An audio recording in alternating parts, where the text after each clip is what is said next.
Hello everyone. सो आज हम पढ़ेंगे हमारी क्लास 12th की पॉलिटिकल साइंस बुक जो है हमारी, उसका चैप्टर 4 है ऑल्टरनेटिव सेंटर्स ऑफ पावर। और ये हमारी टर्म 2 का भी चैप्टर है, तो इसलिए बहुत इंपॉर्टेंट चैप्टर है, इसको हम ध्यान से देखेंगे। तो सबसे पहले हम इस चैप्टर के देख लेते हैं कि इस चैप्टर में टॉपिक्स हमें कौन कौन से कवर करने हैं, क्योंकि कई बार क्या होता है, बच्चों को चैप्टर तो पता होता है बट इसके अंदर टॉपिक्स कौन कौन से आते हैं ये पता नहीं होता।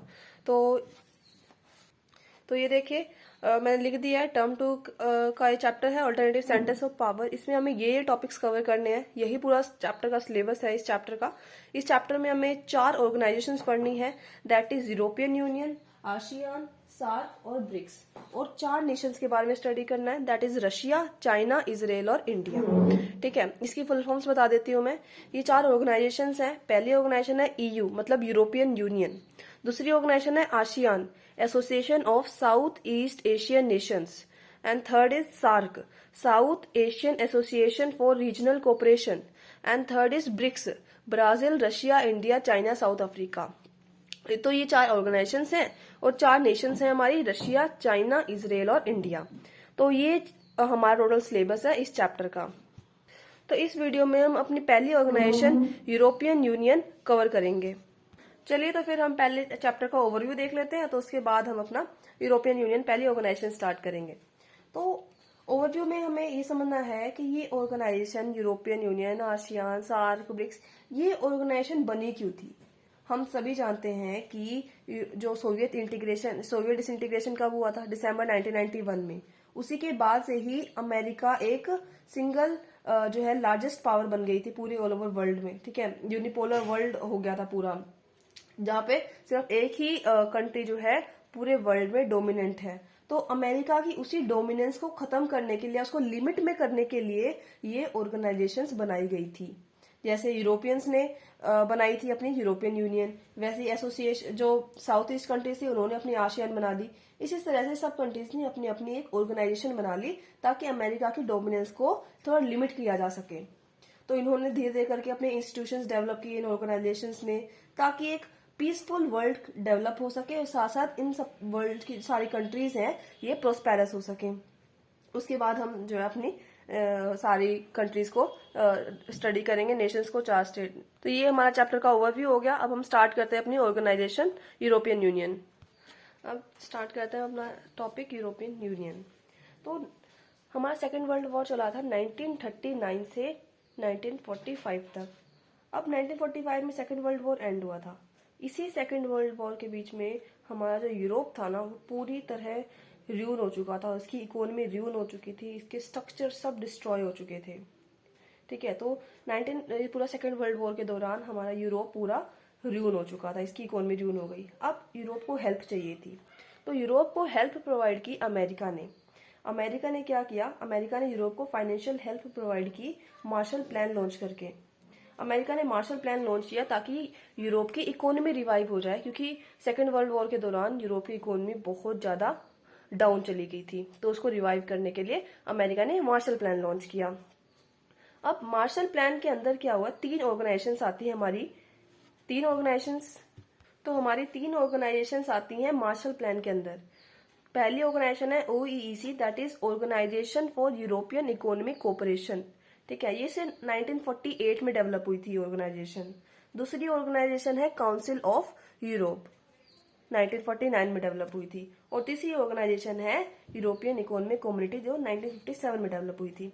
तो ये 3 ऑर्गेनाइजेशंस हैं हमारी, जो मार्शल प्लान के अंडर लॉन्च हुई थी, ताकि यूरोप जो है उसकी इकोनॉमी रिवाइव हो जाए और पॉलिटिकली भी थोड़ा ठीक हो जाए। अब क्या हुआ, पहली ऑर्गेनाइजेशन है OEEC, organization for European economic cooperation. इस ऑर्गेनाइजेशन सिर्फ इसलिए बनाई गई थी ताकि जो वेस्ट यूरोप स्टेट्स की सारी जो इकोनॉमी है वो ठीक हो सके, ताकि जो सारी यूरोपियन स्टेट्स हैं आपस में कोऑपरेट कर सके on trade and economic issues पे। कोऑपरेशन के लिए ऑर्गेनाइजेशन बनाई गई थी। तो बेसिकली हम कह सकते हैं इकोनॉमी स्ट्रॉन्ग करने के लिए ऑर्गेनाइजेशन बनाई गई थी। दूसरी ऑर्गेनाइजेशन है काउंसिल ऑफ यूरोप। ये ऑर्गेनाइजेशन बनाई गई थी ताकि पॉलिटिकली भी यूरोपियन स्टेट्स आपस में कोऑपरेट कर सकें। तीसरी ऑर्गेनाइजेशन थी यूरोपियन इकोनॉमिक कम्युनिटी, ये 1957 में बनी थी। इसका मेन ऑब्जेक्टिव क्या था, अब देखो ओईसी में जो है इकोनॉमिक कोऑपरेशन तो हो गया था, धीरे धीरे ये कोऑपरेशन इतना बढ़ गया कि ये कम्युनिटी में डेवलप हो गया, एंड इसके कारण यूरोपियन इकोनॉमिक कम्युनिटी बन गई 1957 में। और अब इकोनॉमी तो स्ट्रांग हो गई, देखो दो दो ऑर्गेनाइजेशन बन गई, इसके कारण इकोनॉमी तो स्ट्रांग हो गई। अब पॉलिटिकली भी थोड़ा ऊपर आने के लिए काउंसिल ऑफ यूरोप बन गई थी एक, और दूसरी एक और क्या हुआ, थोड़ा सा और डेवलपमेंट हुई, और धीरे धीरे करके जो यूरोपियंस थे उन्होंने अपनी खुद की पार्लियामेंट बना ली, जिसे यूरोपियन पार्लियामेंट भी कहते हैं। और 1958 में यूरोपियन पार्लियामेंट बनी थी। अब यूरोपियन पार्लियामेंट भी बन गई, इकोनॉमी भी स्ट्रांग हो गई।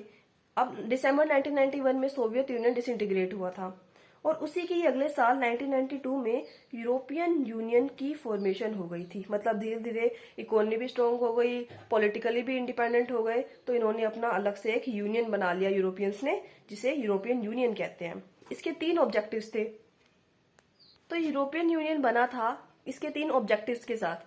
3 ऑब्जेक्टिव्स ये थे कि they will get common foreign and security policy, दूसरा ऑब्जेक्टिव था cooperation on justice and home affairs, और तीसरा ऑब्जेक्टिव था टू क्रिएट सिंगल करेंसी।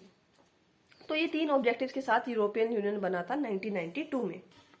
अब आगे बढ़ते हैं कि European Union time to time economic union से धीरे धीरे पॉलिटिकल यूनियन की तरफ ट्रांसफर हो रहा था। मतलब कि क्योंकि सेकेंड वर्ल्ड वॉर में यूरोप की इकोनॉमी डाउन गई थी, तो इकोनॉमी को स्ट्रॉन्ग करने के लिए यूरोप जो है इतने सारी ऑर्गेनाइजेशंस बनाई गई थी। धीरे धीरे ये इकोनॉमी से शिफ्ट होके पॉलिटिकली भी इंडिपेंडेंट, पॉलिटिकली भी जो है यूनियन में ट्रांसफर हो गया। Now what are the reasons, ये आ भी सकता है आपके। अब क्या रीजंस थे, हम कैसे कह सकते हैं कि इकोनॉमिक यूनियन से धीरे धीरे पॉलिटिकल यूनियन की तरफ ट्रांसफर हो रहा था।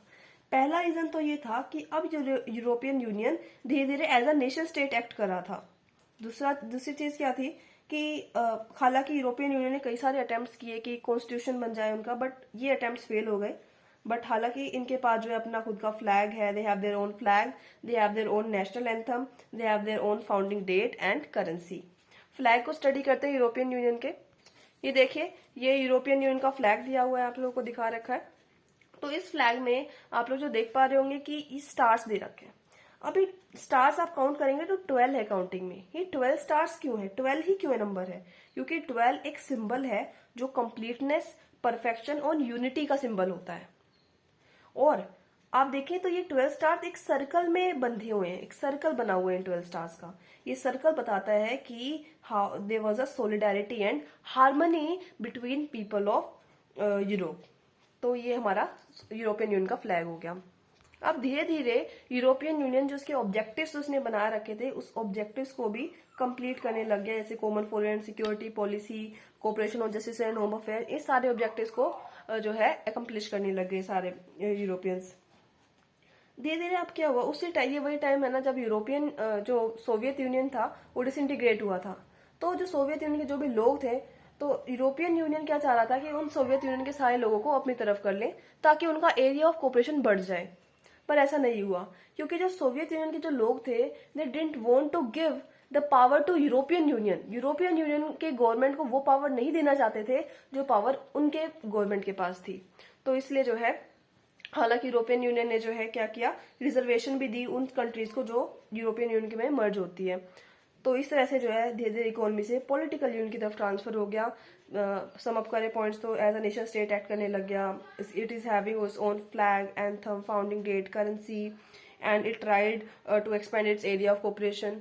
तो इस तरह से हम कह सकते हैं कि yes, European Union has evolved over time from economic union to political union. अब क्वेश्चन ये भी आ सकता है आपका कि European Union has economic, political and diplomatic and military influence, explain. तो आपको हर एक पॉइंट को 5 या 4 पॉइंट्स में एक्सप्लेन करना पड़ेगा कि यूरोपियन यूनियन इकोनॉमिकली कैसे इन्फ्लुएंशियल है, पॉलिटिकली कैसे इन्फ्लुएंशियल है, मिलिट्रिकली कैसे इन्फ्लुएंशियल है। तो वो देखते हैं। तो सबसे पहले देखते हैं यूरोपियन यूनियन का इकोनॉमिक इन्फ्लुएंस। तो यूरोपियन यूनियन की सेकंड बिगेस्ट इकोनॉमी है। 2016 के हिसाब से यूरोपियन यूनियन की इकोनॉमी देखी गई है $17 ट्रिलियन। इसकी जो करेंसी है वो है euro. It is posing threat to the America's dollar, that is US dollar पे भी जो है डोमिनेंस पे भी it is posing threat. And next चीज क्या है कि ये जो अपने आसपास के जो नेबर्स हैं, एशिया हो गया, अफ्रीका, उनके ऊपर भी बहुत इन्फ्लुएंस डाल रही है। और साथ साथ वर्ल्ड ट्रेड में जो यूरोपियन यूनियन का जो शेयर है, it is even larger than US. And next thing क्या है कि it is acting as important bloc in international economic organisation, जैसे कई सारे ऑर्गेनाइजेशन होते हैं, वर्ल्ड ट्रेड ऑर्गेनाइजेशन, इस तरह की कई सारे ऑर्गेनाइजेशन में बहुत इंपॉर्टेंट रोल प्ले कर रही है यूरोपियन यूनियन। तो इस तरह से हम कह सकते हैं कि European Union is acting as economic influential बन गई है। अब हम पढ़ते हैं यूरोपियन यूनियन का पॉलिटिकल या डिप्लोमेटिक इन्फ्लुएंस। अब क्या है, पॉलिटिकली कैसे यूरोपियन यूनियन जो है इतना हाई चला गया, इतना अप हो गया। यूरोपियन यूनियन के 2 मेंबर स्टेट्स ब्रिटेन और फ्रांस, मेंबर्स का मतलब होता है कंट्रीज, क्योंकि यूरोपियन यूनियन कंट्री से मिलकर बना है कई सारे। तो यूरोपियन यूनियन के 2 मेंबर्स मतलब 2 कंट्रीज ब्रिटेन और France, they have got permanent seat in UNSC, United nation security council में परमानेंट सीट मिल गई है। हम सब जानते हैं टोटल 5 परमानेंट मेंबर्स हैं, उसमें से ब्रिटेन और फ्रांस जो कि यूरोपियन यूनियन के मेंबर्स हैं उनको परमानेंट सीट मिल गई है। और यूरोपियन यूनियन के कई सारे नॉन परमानेंट मेंबर्स भी यूनाइटेड नेशन सिक्योरिटी काउंसिल में हैं। साथ में यूरोपियन यूनियन यूएस की जो सारी पॉलिसीज हैं उनके ऊपर भी बहुत इन्फ्लुएंस डालता है। एंड यूरोपियन यूनियन चाइना के साथ भी डायलॉग्स प्ले करता है, मतलब ह्यूमन राइट्स हो गया, एनवायरमेंटल डिग्रेडेशन, इस तरह के इश्यूज पे भी चाइना के साथ नेगोशिएशंस कंटिन्यूस करता रहता है। तो हम कह सकते हैं कि यूरोपियन यूनियन पॉलिटिकली भी इन्फ्लुएंशियल हो गया है। अब हम पढ़ते हैं कि जो यूरोपियन यूनियन है वो मिलिट्रिकली कैसे इन्फ्लुएंशियल है। अगर हम देखें तो यूरोपियन यूनियन की combined forces they are second largest in world. European Union का डिफेंस में जो स्पेंडिंग है that is second largest after US. European Union की स्पेस और information technology second most important source है। एंड नेक्स्ट चीज क्या है, यूरोपियन यूनियन के 2 मेंबर्स जो हैं ब्रिटेन और फ्रांस, इनके पास 550 न्यूक्लियर आर्सेनल्स, न्यूक्लियर वॉरहेड्स हैं इनके पास।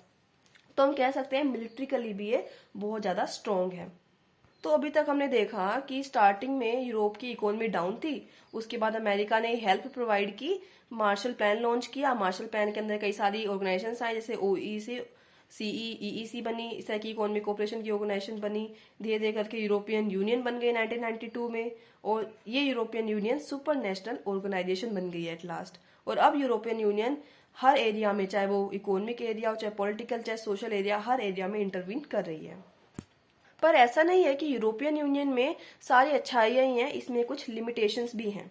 लिमिटेशंस क्या है वो स्टडी करते हैं। जो यूरोपियन यूनियन के जो मेंबर्स हैं ना, दे have their own foreign relations and defence policies. अपनी खुद, हर मेंबर स्टेट की अपनी खुद की पॉलिसी है, अपनी खुद की फॉरेन रिलेशंस हैं that are even odd with each other, मतलब कि जो आपस में मेल नहीं खाते। जैसे एग्जाम्पल के तो समझाते हैं, ब्रिटेन के प्राइम मिनिस्टर टोनी ब्लेयर है, वो वैसे तो ये यूरोपियन यूनियन में है, मिले हुए हैं, बट इराक इन्वेजन के टाइम पे जो ब्रिटेन है वो अमेरिका का पार्टनर था। और कई सारे यूरोपियन यूनियन के जो नए मेंबर्स थे वो लोग भी यूएस की कई सारी जो नई नई पॉलिसीज आती है उनको ज्वाइन करते हैं। नेक्स्ट पॉइंट ये आता है कि अब जैसे यूरोपियन यूनियन अपने कोई इंटीग्रेशनिस्ट एजेंडा चलाते हैं। अब क्या था कि जो यूरोपियंस थे वो ही इसी इंटीग्रेशनिस्ट एजेंडा को क्रिटिसाइज करते हैं। There is a deep seated euroscepticism in some parts of Europe about the European union's integration agenda. जो यूरोपियंस हैं वो ही इसी इंटीग्रेशनिस्ट एजेंडा का ओपोज करते हैं, क्रिटिसिज्म करते हैं।